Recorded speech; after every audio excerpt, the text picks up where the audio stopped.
1 Charlie Chaplin Movies Cell Phone, January 6, 1928. In the DVD extras of Chaplin's The Circus, people were given access to a short film and photos of the movie's premiere at Grauman's Chinese Theatre in 1928.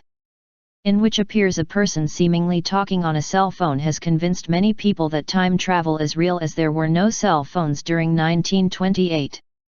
Some raised the prospect that this person was actually using an ear trumpet, but this does not explain why the woman appears to be laughing and talking into the device. 2. Compact disc case in the 1800s. A painting from the 1800s shows of a man holding what looks like a fancy CD box. The earliest form of plastic wasn't invented until the mid-1800s, and, obviously, compact discs weren't in use until the 1980s. A time traveler? 3. Hit-and-run victim from the past. In mid-June 1950, a man in his early 30s named Rudolph Fentz, wearing 19th-century clothes, was hit by a car and killed at New York City's Times Square. The subsequent investigation by a NYPD policeman revealed that the man had disappeared without trace in 1876 in the age of 29.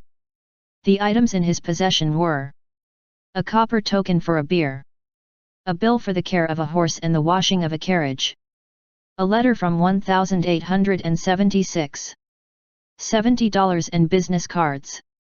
All without any signs of aging, pointing that the man had traveled through time from 1876 to 1950 directly. 4. The Montauk Project conspiracy.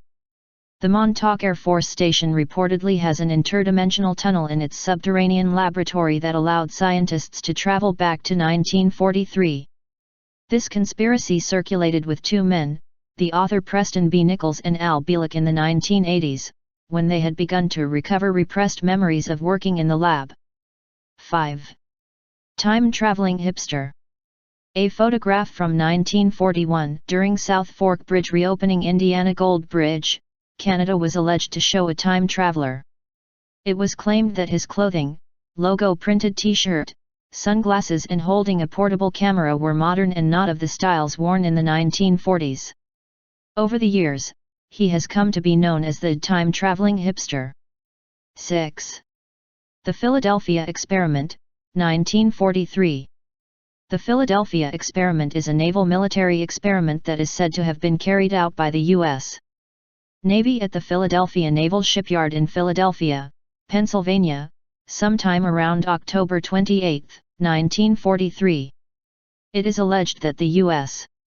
Navy destroyer escort USS Eldredge was to be rendered invisible to enemy devices and teleport from Pennsylvania to Virginia.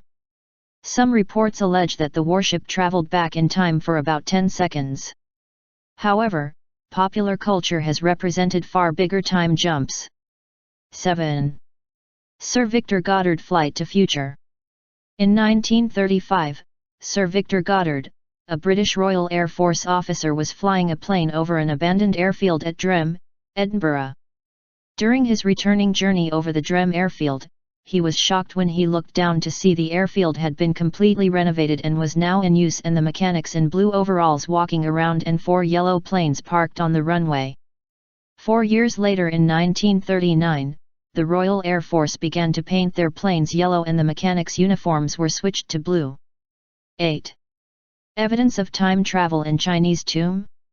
In December 2008, Chinese archaeologists allegedly removed the opening of a giant coffin within what was believed to be an undisturbed, 400-year-old Si Qing tomb in Shaanxi County. As they removed the soil around the coffin, however, they were shocked and amazed to find a small piece of metal shaped like a watch, with the time frozen at 10:06. Swiss was engraved on the back. If the tomb was truly undisturbed for 400 years, what could explain the existence of this modern artifact? An absent-minded time traveler. 9. The Moberly-Jourdain Incident. The Moberly-Jourdain Incident, or the Ghosts of Petit Trianon or Versailles, refers to claims of time travel and hauntings made by Charlotte Ann Moberly, 1846–1937, and Eleanor Jourdain, 1863–1924. In 1911, Moberly and Jourdain published a book entitled An Adventure under the names of Elizabeth Morrison and Francis Lamont.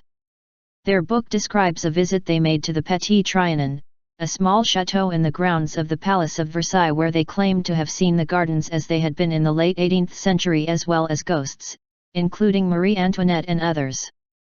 Their story caused a sensation and was subject to much ridicule. 10. The Vanishing Hotel. During the many trips and vacations of my life, I have slept in a variety of hotels ranging from fairly fancy to downright dingy. I'm quite certain, though, that I have never stayed overnight in a hotel that totally disappeared as if it had never existed at all. In October of 1979, two married couples were driving through France to vacation in Spain. Jeff and Pauline Simpson and Len and Cynthia Gisby decided to find a place to stay for the night near Montélimar, France. The Ibis Motel was full, and they were told that they might be able to find a room down the road. The road they followed was narrow and made of cobblestones.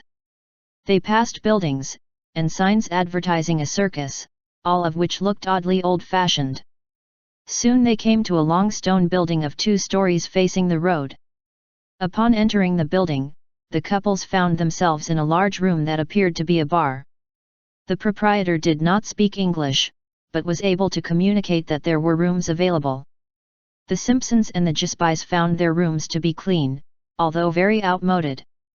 The furniture was made of heavy wood, the windows were merely shutters, there were only wooden catches for locks on the doors, the bed sheets were made of calico, there were bolsters with no pillows, the plumbing was antique, and there were no telephones or elevators in the building.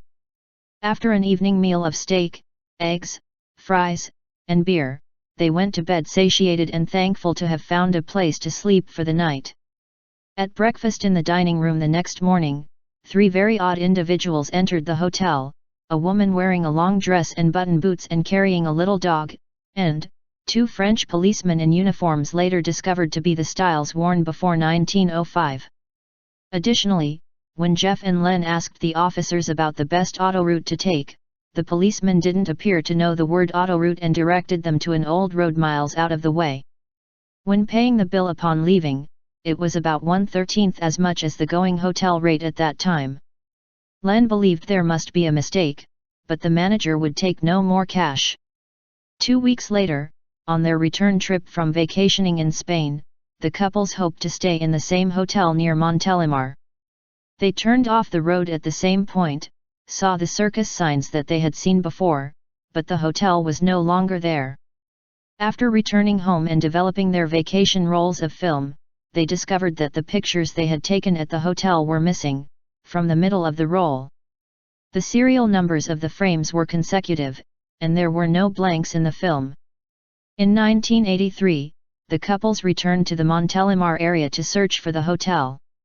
A similar place was found, but the Gisbys and the Simpsons were convinced that it was not the one at which they had stayed overnight in 1979.